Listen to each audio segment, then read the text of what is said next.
आईने हिंदी के एक नए एपिसोड में आपका स्वागत है। और इस वीडियो में हम बात करने वाले हैं भारत के 4 अलग अलग इंजन प्रोग्राम्स के बारे में। दोस्तों, इंजन वो क्षेत्र हैं, फिर चाहे वो हेलीकॉप्टर के लिए हो, फाइटर जेट के लिए हो या फिर दूसरे एयरक्राफ्ट के लिए हो, ये ऐसा क्षेत्र है जहाँ पर भारत के द्वारा शायद आज तक कोई विशेष फोकस नहीं किया गया, कोई विशेष ध्यान नहीं दिया गया। लेकिन अब यहाँ पर समय चेंज हो रहा है और भारत के द्वारा कुछ ऐसे प्रोजेक्ट इनिशिएट किए गए हैं जो कि आने वाले समय में हमें एक उन्नत इंजन प्रदान कर सकते हैं।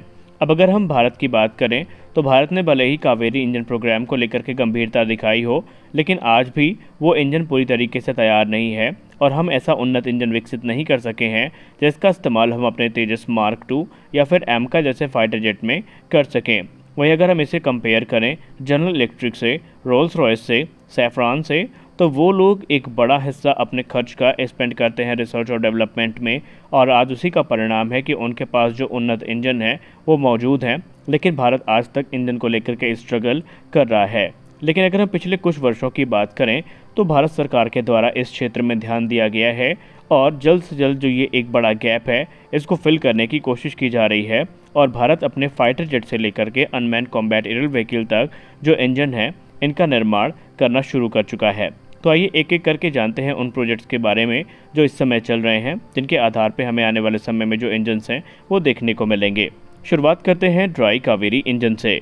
कावेरी इंजन भारत के सबसे एम्बिशियस प्रोग्राम में से एक है, क्योंकि इसकी शुरुआत इस सोच के साथ हुई थी कि आने वाले समय में ये एयरक्राफ्ट भारत के लाइट कॉम्बैट एयरक्राफ्ट तेजस को पावर करेगा।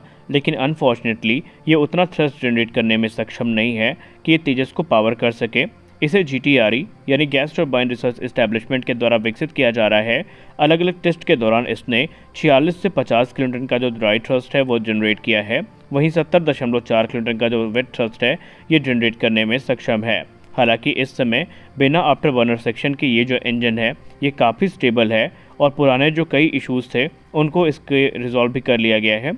जो इश्यूज़ इसके कोर में देखे जा रहे थे उनको अब रिजॉल्व करके इस इंजन को काफ़ी ज़्यादा स्टेबल बना दिया गया है। हालांकि ये ड्राई थ्रस्ट रिक्वायरमेंट को तो काफ़ी अच्छे तरीके से पूरा करता है, क्योंकि ये 46 किलोन्यूटन का थ्रस्ट जनरेट करता है। लेकिन अभी भी इस इंजन को सर्टिफाइड होना बाकी है।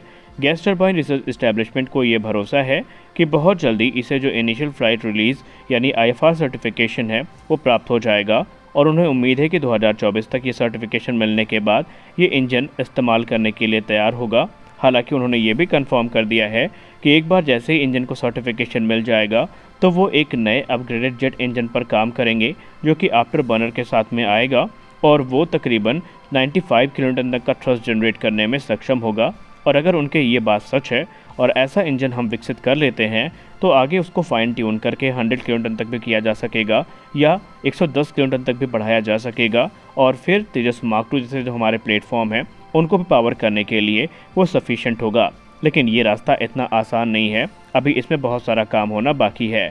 फिलहाल GTRE के साथ गोदरेज ने हाथ मिलाया है और इस क्षेत्र में वो एक महत्वपूर्ण भूमिका अदा कर रहे हैं, क्योंकि 17 अप्रैल 2023 को हमने देखा कि GTRE के जो इंजन पार्ट्स की मैन्युफैक्चरिंग है वो गोदरेज के द्वारा की जानी है और बाकायदा डॉक्टर थेरी थॉमस ने जो एक इसकी फैसिलिटी है उसको इनॉग्रेट भी किया है। गोदरेज की बात करें तो वो 6 कावेरी इंजन के 8 मॉड्यूल्स का निर्माण करेंगे और जो पहला इंजन है ये 2024 के अंत तक डिलीवर कर दिया जाएगा और जो सारे के सारे 6 इंजन हैं वो 2025 अगस्त तक डिलीवर कर दिए जाएंगे, ऐसा रिपोर्ट्स में बताया जा रहा है। और ये जो इंजन है ये फुल सर्टिफिकेशन के साथ में आएंगे, यानी इनका इस्तेमाल हमारी जो अनमैन्ड कॉम्बैट एरियल व्हीकल हैं उनमें किया जा सकेगा। दूसरा जो बड़ा प्रोग्राम है वो है तेजस मार्क 2 और एमका मार्क 1 का इंजन प्रकाश कार्यक्रम। जी हाँ, हमने हाल ही में देखा कि तेजस मार्क 2 और एमका मार्क 1 के लिए जनरल इलेक्ट्रिक के साथ जो F414 इंजन की डील है उसको कंफर्म किया गया है, क्योंकि इस समय भारत के पास कोई दूसरा ऑप्शन नहीं है। इसलिए भारत जनरल इलेक्ट्रिक के F414 इंजन की तरफ जा रहा है। और हाल ही में 22 जून 2023 को जनरल इलेक्ट्रिक एरोस्पेस ने एक मेमोरेंडम ऑफ अंडरस्टैंडिंग पे साइन किया है, जो कि हिंदुस्तान एरोनॉटिक्स लिमिटेड के साथ साइन करी गई है, जहां पर इंडियन एयरफोर्स के लिए ये जो जेट इंजन है इनका निर्माण भारत में करने की बात कही गई है। और इसे एक बड़े माइलस्टोन के तौर पर देखा जा रहा है, क्योंकि सिर्फ भारत को ये इंजन नहीं प्राप्त होंगे बल्कि जनरल इलेक्ट्रिक इन इंजन के साथ वैल्यू के आधार पर तकरीबन 80% जो ट्रांसफ़र ऑफ टेक्नोलॉजी है वो भारत को प्रदान करेगी। और ये भारत के लिए काफ़ी ज़्यादा इम्पॉर्टेंट है, क्योंकि एक्सपर्ट्स ये मानते हैं कि जो TOT यानी ट्रांसफ़र ऑफ टेक्नोलॉजी भारत को प्रदान करी जाएगी, ये भारत के खुद के जो इंजन प्रोग्राम है इनको और इम्प्रूव करने में काफ़ी मदद करेगी। हालांकि अगर हम बात करें इन इंजन्स की तो इनका इस्तेमाल हमें आने वाले समय में जो हमारे तेजस मार्क 2 हैं और इसके अलावा HLFT-42 है और एमका मार्क 1 है, इनमें होता दिखाई पड़ेगा। लेकिन अगर हम बात करें एमका मार्क 2 के इंजन की तो वहाँ पर सीन थोड़ा अलग है, क्योंकि अगर हम एमका मार्क 2 के इंजन पर नज़र डालें तो एमका मार्क 2 को F414 से ज़्यादा पावरफुल इंजन की ज़रूरत है, क्योंकि ये एक उन्नत 5th जनरेशन फाइटर एयरक्राफ्ट होगा जो कि हमारे आडा के द्वारा विकसित किया जा रहा है। और अगर हम रिपोर्ट्स की बात माने तो इस एयरक्राफ्ट को पावर करने के लिए 110 किलोटन से ज़्यादा पावरफुल इंजन की ज़रूरत पड़ेगी और इसे भारत ओरिजिनल इक्विपमेंट मैन्युफैक्चरर के साथ कोलैबोरेशन में बनाएगा। अब वो जो ओरिजिनल इक्विपमेंट मैन्युफैक्चरर हैं वो जनरल इलेक्ट्रिक भी हो सकती है, वो सैफ्रॉन भी हो सकती है और वो रोल्स रॉयस भी हो सकती है। जनरल इलेक्ट्रिक ने ऑलरेडी अपना जो कमिटमेंट है वो एमका मार्क 2 को देकर के प्रदर्शित किया है, वहीं सैफ्रॉन इस क्षेत्र में लीड करती दिखाई पड़ रही है। जी हाँ, इस सेगमेंट की अगर हम बात करें एमका मार्क 2 के तो सैफ्रॉन यहाँ पर पूरे रेस को लीड कर रही है, क्योंकि हाल ही में हम सब जानते हैं प्रधानमंत्री श्री नरेंद्र मोदी जी की फ्रांस विजिट होनी है और रिपोर्ट्स इस तरफ इशारा कर रही हैं कि फ्रांस एक ग्राउंड ब्रेकिंग डील को वहाँ पर ग्रैब कर सकता है जो कि एमका मार्क 2 के इंजन की होगी। रिपोर्ट्स की बात माने तो फ्रांस भारत को एमका मार्क 2 का जो इंजन है उसके साथ 100% जो TOT है वो प्रदान कर रहा है। इसके अलावा जो इंटेलेक्चुअल प्रॉपर्टी राइट्स हैं वो भी फ्रांस के द्वारा प्रदान किए जाएंगे। ये एक फ्यूचरिस्टिक इंजन होगा जो कि भारत में ही विकसित किया जाएगा और शुरू से इसका निर्माण भारत में किया जाएगा। इसके अलावा जो हमारा GTRE का जेट इंजन है इस पर भी सैफ्रॉन मदद करेगा, तो ये चीज़ें इसे और भी ज़्यादा इंटरेस्टिंग बना देती हैं। अगला जो बड़ा इंजन हमें देखने को मिलेगा वो होगा IMRH यानी इंडियन मल्टी रोल हेलीकॉप्टर के लिए। जी हाँ, जेट इंजन के अलावा जो हेलीकॉप्टर इंजन है इसका निर्माण भी फ्रांस के साथ मिलकर के किया जा रहा है और बाकायदा इसके लिए अभी हाल ही में जो एरो इंडिया 2023 आयोजित किया गया था वहाँ पर सैफ्रॉन हेलीकॉप्टर इंजन और हिंदुस्तान एरोनॉटिक्स लिमिटेड के बीच में एक वर्क शेयर एग्रीमेंट भी साइन किया गया था।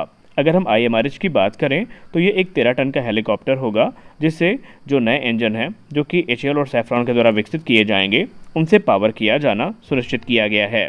तो ये कुछ बड़े इंजन प्रोग्राम है जो इस समय भारत ने इनिशिएट किया है और आने वाले समय में हेलीकॉप्टर से लेकर के जो हमारे जेट इंजन है वो हमें खुद के देखने के मिलेंगे।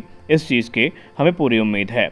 लेकिन अगर हम बात करें प्रधानमंत्री श्री नरेंद्र मोदी जी के फ्रांस के दौरे की तो ये दौरा हमारे लिए बहुत ज़्यादा इंपॉर्टेंट है, क्योंकि इंजन के अलावा जो एडिशनल राफेल फाइटर जेट हैं भारतीय नौसेना के लिए जो कि 26 की संख्या में लिए जाने हैं, जिनमें से 22 सिंगल सीटर और 4 जो होंगे वो ट्विन सीट कॉन्फ़िगरेशन में देखने को मिलेंगे, इनकी डील को फाइनल किया जाएगा। वहीं कुछ रिपोर्ट्स तो ये भी इशारा कर रही हैं कि शायद इंडियन एयरफोर्स के लिए जो एडिशनल राफेल्स हैं इनको लेकर के भी बातचीत हो सकती है, लेकिन उसके लिए अभी हमें थोड़ा वेट करना पड़ेगा। तो आज के इस वीडियो में बस इतना ही, मिलते हैं अगले वीडियो में कुछ और अपडेट्स के साथ। तब तक के लिए जय हिंद।